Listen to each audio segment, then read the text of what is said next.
안녕하세요, 구독자 여러분. 구독과 좋아요는 채널 운영에 큰 힘이 됩니다. 안녕하세요. 저는 미국에 살고 있는 40대 주부입니다. 사실 저는 영어도 잘 못하고 그렇게 사교적인 성격도 아닙니다. 다들 저를 보면 한국이 그립지 않냐고 미국 살기가 힘들겠다고들 하시는데 그렇지 않아요. 저는 무슨 일이 있어도 한국에 돌아가고 싶지 않답니다. 바로 한국에 있는 시모 때문이에요.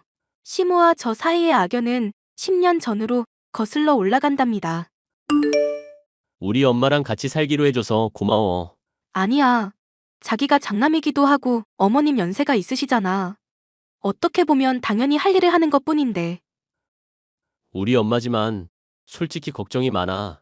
자기한테 다 말할 수 없지만 자잘한 사건 사고들이 많았거든. 사건 사고 없는 집안이 어딨어. 다들 그러면서 사는 거지. 엄마가 약간 돈 개념이 희박해서 이제 우리랑 사니까 별일이야 없겠지만 지금까지 아파트 한 채는 남겨놓고 있는 게 신기할 정도라니까. 그 정도면 대단하신 거지. 어머님 지금까지 열심히 사셨어. 사실 이건 우리끼리 얘긴데 우리가 엄마 모시게 되면 그 아파트는 우리한테 증여해 주신다고 하셨어.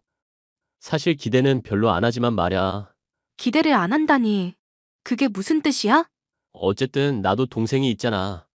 우리 엄마가 사실 내 동생을 더 좋아하거든. 그래서 말로는 그 아파트 우리 준다고 해도 나중에 어떻게 될지는 모르겠어서 하는 말이야. 그래. 사실 나도 별 기대는 안 해. 그런 거 바라고 어머님 모시겠다고 한 것도 아니고. 그냥 우리 엄마 마지막까지 지켜드리지 못한 미안함도 있고. 어머님 입장에서는 장남이랑 같이 살고 싶은 그 마음이 이해가 되기도 해서 승낙한 거지.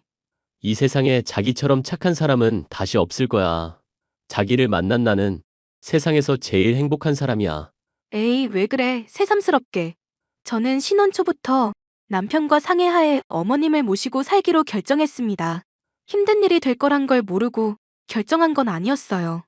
저는 어렸을 때부터 할머니와 함께 살았기 때문에 할머니와 저희 엄마 사이에 있었던 고부 갈등을 잘 알고 있었답니다.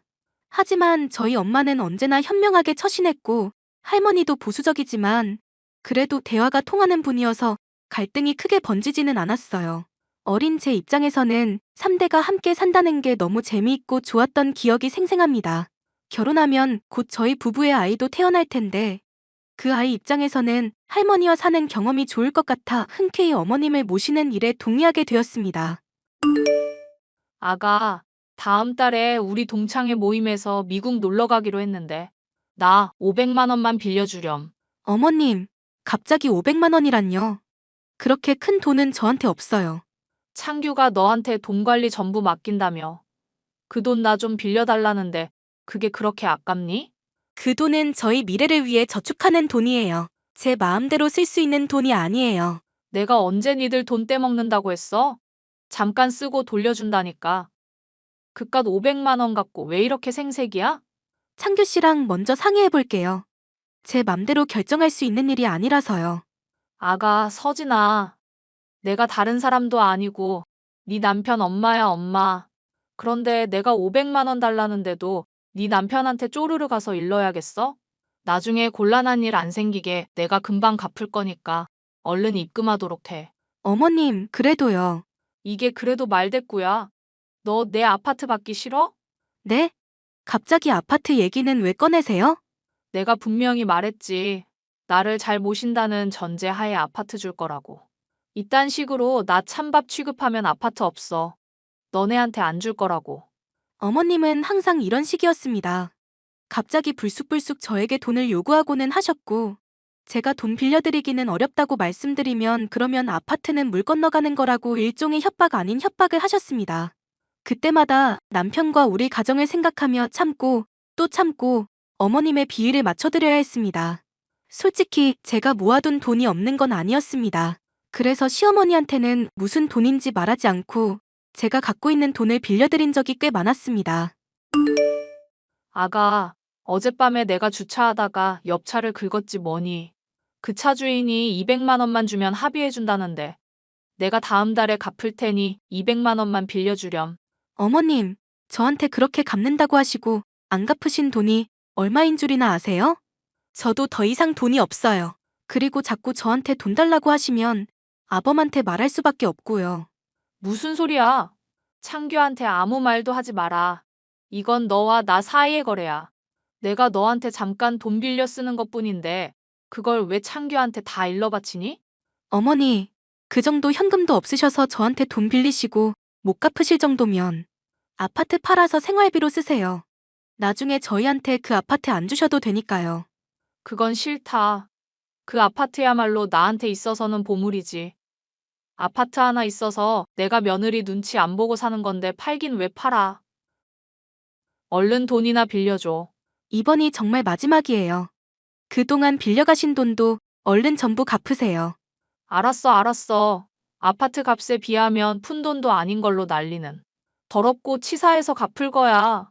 저는 10년 동안 가랑비에 5천 낸 줄 모르게 어머님에게 돈을 뜯기고 있었습니다. 그러던 어느 날이었습니다. 서진아, 너희 시어머니 혹시 무슨 일 있으시니? 너희랑 같이 사는 거면 경제적인 어려움은 없으실 텐데 도통 무슨 일인지 모르겠어서 말이야. 그게 무슨 말씀이세요? 오늘 갑자기 연락 와서는 급한 일이 있어서 그런데 1억만 빌려달라는 거야. 1억이라는 얘기 듣고는 너무 놀라서 무슨 일이냐고 했더니 얼버무리면서 자세한 말씀은 안 하시더라고. 아빠한테 1억을 빌려달라고 했다고요? 그래. 사실 너한테는 절대 말하지 말라고 비밀이라고 했는데 그래도 부녀 사이에 비밀 만드는 게 찜찜해서 말하는 거야. 너희 시어머니 말로는 너한테 이미 아파트 주기로 했다면서 본인한테 1억 정도는 빌려줘도 큰 손해는 아닐 거라던데? 어떻게 아빠한테도 말하는 패턴이 똑같을 수 있죠? 저한테도 맨날 아파트 줄 거라면서 그거에 비하면 본인이 빌려가는 돈은 푼돈이라면서 항상 떳떳하게 제 돈 가져가셨단 말이에요. 그럼 너한테도 돈을 빌려가셨단 말이냐? 1억처럼 큰 돈은 아니에요. 어쩔 땐 100만 원, 어쩔 땐 10만 원이기도 했고요. 작은 돈이라고 생각해서 그냥 드릴 때도 있었는데 그게 10년 동안 쌓이니 꽤 큰 돈이네요. 그런데 아빠한테까지 연락해서 돈을 달라고 하다니. 안 되겠어요. 제가 어머님이랑 한번 얘기를 해봐야겠어요. 어머님, 지금 어디세요? 친구 만나러 나왔다. 왜? 저희 아버지한테 연락해서 돈 빌려달라고 하신 게 사실이에요? 그 짠돌이 영감탱이가 그런 말을 해? 어머님, 저희 친정 아버지한테 짠돌이 영감탱이란요. 니네 아빠 돈 있는 거 온 세상이 다 아는데. 그깟 1억 주기 싫다고 온갖 핑계 다 붙여서 구구절절 변명하는 꼴이 얼마나 우습던지. 내가 더럽고 치사해서 안 받겠다고 했다. 퇴. 더럽고 치사하다고 말해야 하는 쪽은 어머님이 아니라 제 쪽이죠. 그동안 저한테도 그렇게 돈 뜯어가시더니 이번에는 저희 아빠한테 돈 달라고 한 것부터가 잘못이잖아요. 됐고 긴 말 하기 싫다. 나 너네 집에서 나갈 거야. 네? 그러니까 아파트는 없는 줄 알아. 네가 하는 거 봐서 넘겨주려고 했더니 너는 안 되겠어. 나 우리 둘째 진균의 집에 가서 살 거다. 도련님 결혼도 안 하셔서 같이 살기 어렵다고 하셨잖아요. 진규 곧 결혼할 거다. 너보다 참하고 예쁜 애랑. 그러니까 넌 이제 필요 없어. 아파트 받겠다는 기대 접고 넌 그냥 꺼지라는 소리다. 알고 보니 도련님이 결혼할 여자를 데려왔는데 어머님은 자신과 함께 살면 아파트를 주겠다고 말하며 합가를 권유했다는 겁니다. 저는 10년 동안 본인을 케어한 제 정성과 노력을 이렇게 짓밟는 시어머니의 인성 때문에 완이 벙벙했습니다. 서진아, 지금부터 아빠가 하는 말 너무 기분 나쁘게 듣지 말아라. 네, 무슨 말씀이신데요? 너희 시어머니 아무래도 네가 생각하는 것만큼 정상적인 분은 아닌 것 같구나. 그 아파트 말야 사실은 있지도 않은 거였어. 네? 자세하게 좀 말씀해 주세요. 아빠가 아는 사람 시켜서 조사를 좀 해봤더니 너랑 같이 살고 나서 5년 후에 아파트는 팔아치웠다는구나. 뭐라고요? 그럼 그 돈이 다 어디로 간 거예요? 저한테는 맨날 돈 없다고 하면서 자꾸 돈 빌려달란 얘기 뿐이었단 말이에요. 맨날 친구들 만나면서 호캉스하고 골프 치는데 거의 다 탕진했다는구나. 그래놓고는 너한테 아파트 주겠다는 말로 협박하는 거였어. 세상에, 그런 줄도 모르고 10년이나 속았다니 저 너무 억울해요. 억울하게 생각할 거 없다. 어차피 아파트 받자고 시어머니 모신 건 아니잖니. 아파트는 받으면 좋고 아니면 말고 했던 거지. 그건 그렇지만 아빠가 걱정하는 건 아파트를 받을 수 있냐 아니냐가 아니야. 너희 시어머니가 정상이지 않은 방법으로 자식과 며느리에게 권력 행세를 하려고 한다는 거지. 지금이라도 시어머니와 멀어지는 게 좋을 것 같구나. 안 그래도 그럴 생각이었어요. 사실 그이가 해외 발령 신청하려고 준비 중이었거든요. 그거 참 잘 됐구나. 너도 해외 생활하는 거 꿈이었잖니.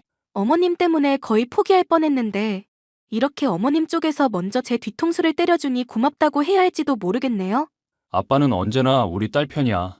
아빠와의 대화를 통해 저희 시모가 어떤 인간인지 알고 나자 저는 배신감 때문에 몸이 떨릴 지경이었습니다. 그때 예비 동서에게서 연락이 왔습니다. 형님, 저예요. 제가 연락드려서 기분 나쁘신 건 아니시죠? 동서, 왜 그런 생각을 해? 내가 기분 나쁠 이유가 전혀 없잖아. 아파트 때문에 그러죠. 저 때문에 괜히 형님이 어머님 아파트 못 받게 된 걸까봐 제가 형님 볼낯이 없는걸요. 그 아파트? 그 아파트에 관해서라면 나도 할 말이 많지. 사실은 아파트뿐만이 아니에요. 시어머니가 5년 동안 자기 모시면 전 재산 주시겠대요. 부럽죠? 전 재산? 그 노인네가 무슨 재산이 있다고? 형님 모르셨어요? 어머님 현금으로 10억 정도 있으시다던데. 모르셨구나. 하긴 얼마나 개차반으로 모셨길래 10년을 모시고 아무것도 못 받으신 건지. 제가 형님 생각만 하면 눈물이 나잖아요. 동서, 정신 차려. 그 거지 기생충 같은 노인데 평생 모셔봐라. 아파트가 나오나. 네? 뭐라고요? 어머님 아파트 안 갖고 계셔. 진즉 팔아먹고 돈도 다 써버리셨대. 현금으로 10억? 웃기고 있네. 돈 없어서 맨날 나한테 돈 빌리시거든. 내 말 못 믿겠으면 동서가 알아서 조사해보든가.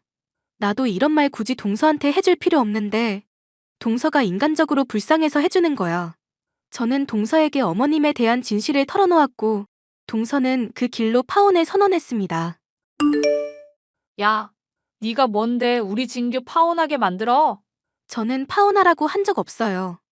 있는 그대로의 진실을 얘기한 것뿐이죠. 도대체 뭔 얘기를 했길래 그래? 어머님은 이미 아파트를 갖고 계시지 않다고 했죠. 현금 자산 10억도 다 뻥이라고요. 야, 네가 뭔데 남의 재산에 대해 떠들고 다녀. 네가 나에 대해 얼마나 안다고. 며느리면 며느리답게 조신하게 처박혀 있을 일이지. 왜 주둥이를 나불거려서 우리 아들 파혼을 시켜? 저 이제 어머님 며느리 아니에요. 어머님한테 돈 받아야 하는 채권자라고요. 내가 갚는다고 했잖아. 곧 갚을 거야. 그 얘기만 10년째예요. 그동안 어머님이 저한테 돈 빌려가신 거 그이한테도 다 말했으니 그렇게 아세요. 뭐라고? 우리 아들한테만은 말하지 말아달라고 내가 그렇게 신신당부했잖아. 어머님도 약속 안 지키면서 왜 저한테만 화를 내시는 건지 모르겠어요. 아참, 그이 해외 발령 신청서 냈어요. 저희 미국 갈 거예요. 잠깐만. 그럼 나는 누구랑 살라는 거니? 그걸 제가 어떻게 알아요? 도망간 예비동서 다시 붙잡아 오시던지 도련님이랑 단둘이 오손도손 살면 되겠네요. 어쨌든 저랑 아범은 더 이상 어머님이랑 같이 살 수 없으니 그렇게 아시면 될 것 같네요. 아가, 아파트에 대해 거짓말한 건 미안하게 생각해. 그래도 끝까지 나 책임지겠다는 약속은 지켜야 하는 거잖니. 싫은데요? 저도 이제 약속 안 지키고 막 살 거예요.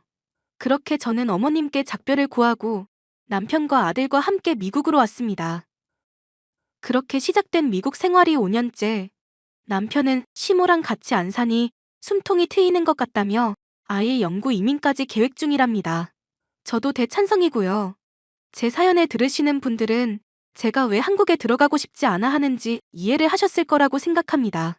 그동안 주변 교민들에게도 터놓지 못했던 이야기를 여기에 들려드리고 나니 속이 후련하네요.